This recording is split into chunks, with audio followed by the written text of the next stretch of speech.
오늘 성경 말씀은 요엘 2장 12절에서 14절입니다.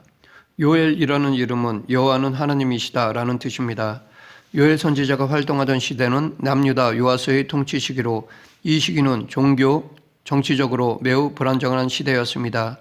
요아스의 아버지인 아하시아 왕과 그의 할머니 아달랴가 조장한 태폐적이고 타락한 바알 숭배 풍조의 뿌리가 온 나라를 뒤덮고 있었습니다.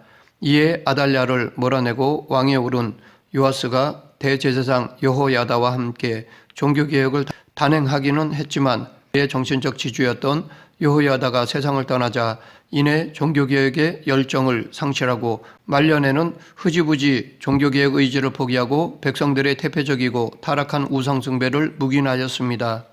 그래서 여호야다의 아들 스가랴가 그것을 책망하자 요아스 왕은 회개하기는커녕 성전뜰 안에서 스가랴를 돌려 쳐 죽이는 극악한 일까지 자행하였습니다.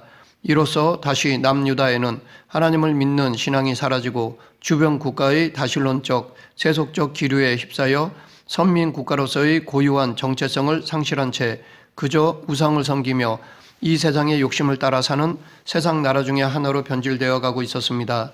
그러다가 갑작스럽게 수없이 많은 메뚜기 떼가 날아와서 닥치는 대로 모든 것을 먹어치우며 유다 온 땅을 휩쓸고 지나가 전 국토가 황폐하게 되었습니다.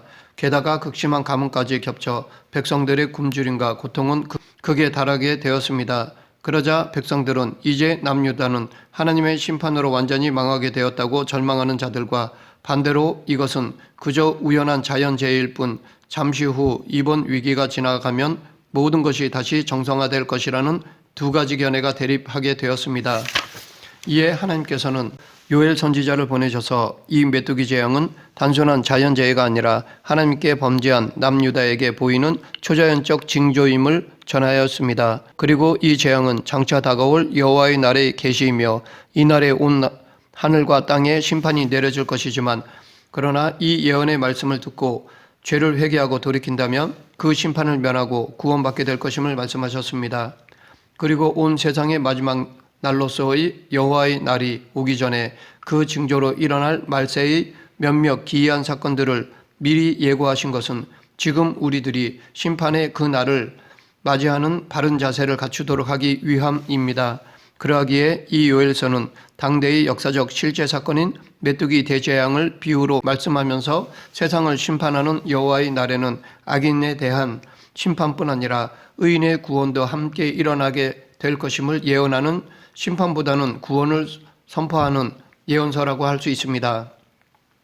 특히 요엘 선지자는 이 예언서를 기록하면서 지금 당장 그리고 마음을 다하여 하나님께로 돌아오라고 외치면서 그리하면 그때에 여호와께서 너희를 긍휼히 여기실 것이라고 말합니다. 본문 12절 여호와의 말씀이 너희는 이제라도 금식하고 울며 애통하고 마음을 다하여 내게로 돌아오라 하셨나니 여기서 이제라도 라는 말은 유다에 대한 하나님의 심판이 확정된 후를 말합니다. 하나님께서는 유다에 대한 심판을 확정하셨지만 그럼에도 용서받는 여지를 두시며 이제라도 금식하고 울며 애통하고 마음을 다하여 내게로 돌아오라고 하셨습니다. 죄악된 삶을 버리고 선한 삶으로 돌아올 것을 권고하시는 것입니다. 그들이 비록 깊은 죄에 빠져서 이미 심판받아야 할 것이 확정되었지만 그럼에도 이제라도 회개하고 죄의 길에서 돌이켜 선한 삶으로 돌아오기만 한다면 그들에 대한 심판을 돌이키실 것이라는 말씀인 것입니다. 하나님은 사랑의 하나님이시기에 그 누구라도 멸망하지 않고 구원받기를 원하십니다. 그래서 심판이 시작될 마지막 순간까지도 이 말씀을 듣고 죄에서 돌이켜 구원받으라고 말씀하시는 것입니다. 오늘 본문뿐만 아니라 하나님께서는 에스겔 28장 18절에서도 악인이 만일 그 행한 모든 죄에서 돌이켜 떠나 내 모든 율례를 지키고 정의와 공의를 행하면 반드시 살고 죽지 아니할 것이라 라고 약속하셨습니다. 하나님께서는 비록 범죄하여 그에 대한 심판을 선언하신 뒤에라도 심판이 임하기 전에 그가 회개하고 죄에서 돌이켜 당신께로 돌아오기만 하면 용서를 베푸시는 분이십니다. 요나서에서도 이 사실을 발견할 수 있습니다. 하나님께서는 요나 선지자에게 타락한 니느웨에게 심판을 선포하라고 말씀하셨습니다. 니느웨가 죄에서 돌이켜 회개하지 않으면 40일 후에 망하게 될 것이라고 선포하였습니다. 그런데 그토록 타락의 길을 걸었던 니느웨가 요나 선지자의 심판 선언을 듣고 회개하기 시작하였습니다. 왕으로부터 심지어 짐승에 이르기까지 금식하고 울며 애통하고 마음을 다하여 회개하였습니다. 이는 누구도 예상하지 못한 일이었습니다. 그때 하나님께서는 니느웨의 멸망을 이미 선포하셨음에도 엎드려 자신의 죄를 회개하는 그들을 구원해 주셨습니다. 이 사건은 그 어떤 죄라도 회개하고 돌이켜 선한 삶을 살기를 작정하면 하나님께서 용서하심을 분명하게 보여주신 것입니다. 그러기에 오늘 우리도 이제라도 죄악된 모든 길에서 돌이켜 하나님께로 돌아와 회개해야 합니다. 일단 하나님의 심판이 시작되면 용서받을 기회는 사라집니다. 심판이 시작되면 절대 돌이킬 수 없습니다. 극한 고난과 고통 속에 영원한 형벌만 기다릴 뿐입니다.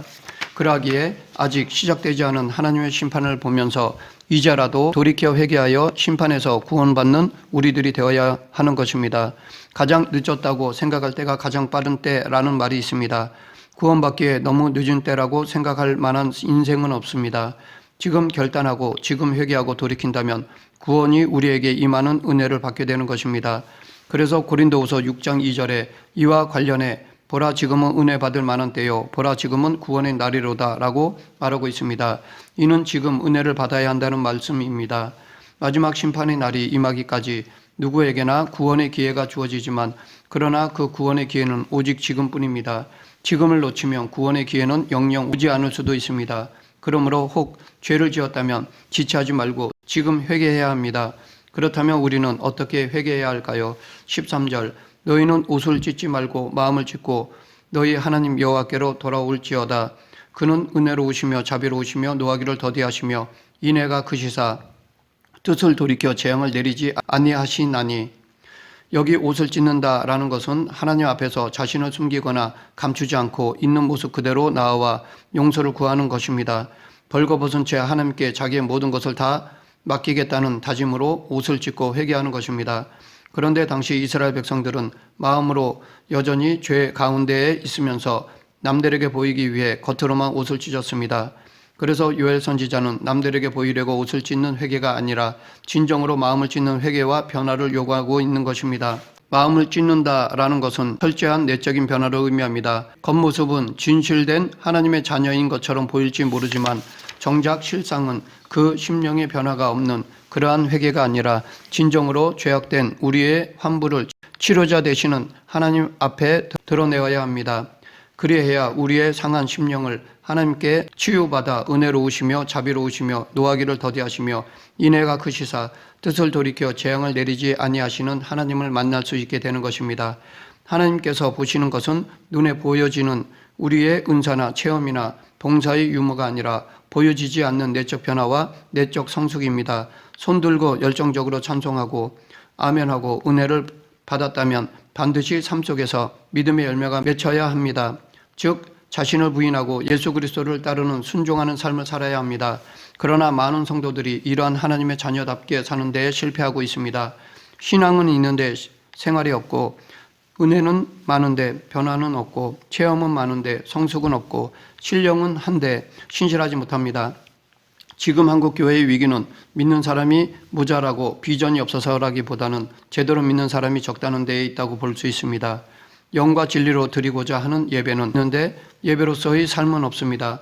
기도는 뜨겁게 하는데 생활 속에서는 혈기와 짜증과 염려로 가득합니다. 가슴은 뜨거운데 마음은 냉랭하고 예배는 좋아하면서도 순종에는 인색합니다. 받기는 좋아하는데 섬기는 것은 싫어합니다. 그런데 여기서 요엘은 하나님에 대하여 그는 은혜로우시며 자비로우시며 노하기를 더디하시며 인애가 크시사라고 하였습니다. 이것은 성경이 말씀하시는 하나님의 속성의 한 측면을 말한 것입니다. 그렇다면 왜 요엘 선지자는 여기서 이런 하나님의 속성을 열거하고 있을까요? 여기서 하나님의 사랑의 속성을 말한 것은 유다 백성들에게 회개의 동기를 부여하기 위함입니다. 이러한 하나님의 자비로우심을 알면 유다 백성이 더 많이 하나님께로 나아가 회개할 수 있을 것이며 회개를 통해 그들의 삶이 새로워지고 하나님의 은혜와 크신 인애를 받아 누릴 것이기 때문입니다.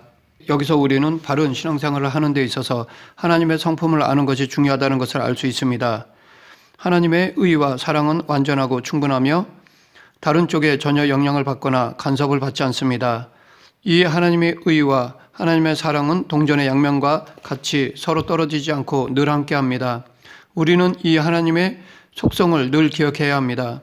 그러면 온전한 회개를 한다면 14절 주께서 혹시 마음과 뜻을 돌이키시고 그 뒤에 복을 내리사 너희 하나님 여호와께 소제와 전제를 드리게 하지 아니하실는지 누가 알겠느냐.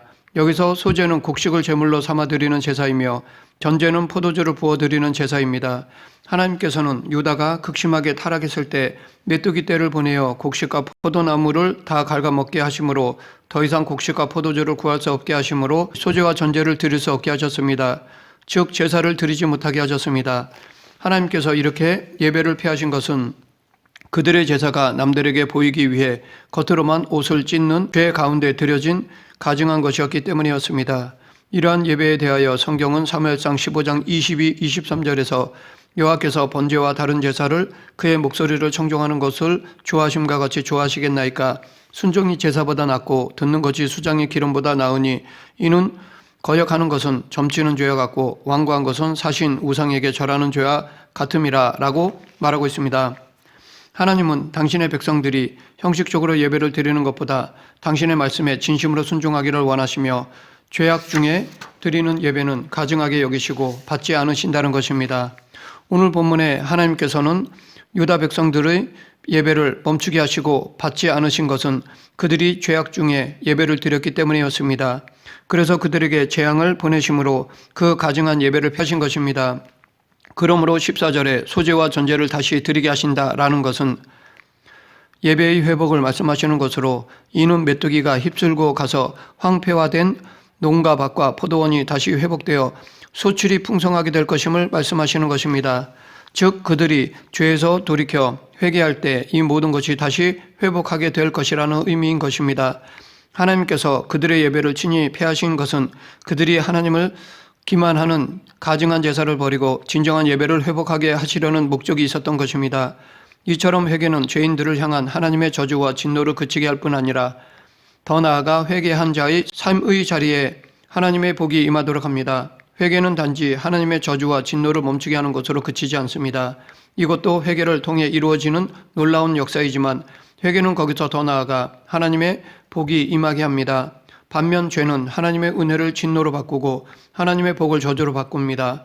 이처럼 죄가 놀라운 파괴의 능력을 지니고 있다면 회개는 놀라운 치료와 회복과 재건, 번영의 능력을 담지하고 있습니다.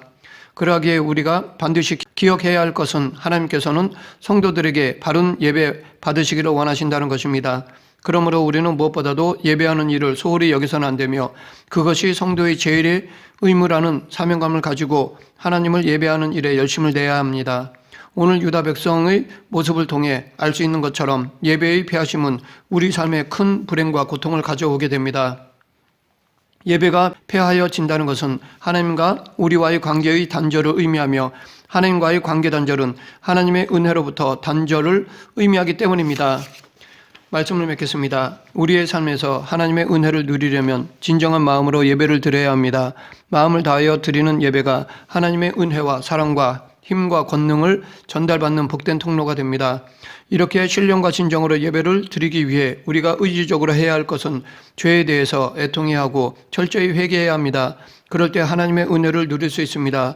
예배의 온전한 회복을 위해 죄에 대해 마음을 찢는 저와 여러분이 되길 간절히 축원합니다. 기도하겠습니다. 생사화복을 주관하시는 하나님 아버지, 형식이 아닌 신령과 진정으로 드리는 예배가 되기를 원합니다. 죄에 대해 철저히 회개하며 하나님께 나아가는 성도가 되게 하여 주시옵소서. 예수님 이름으로 기도드립니다. 아멘.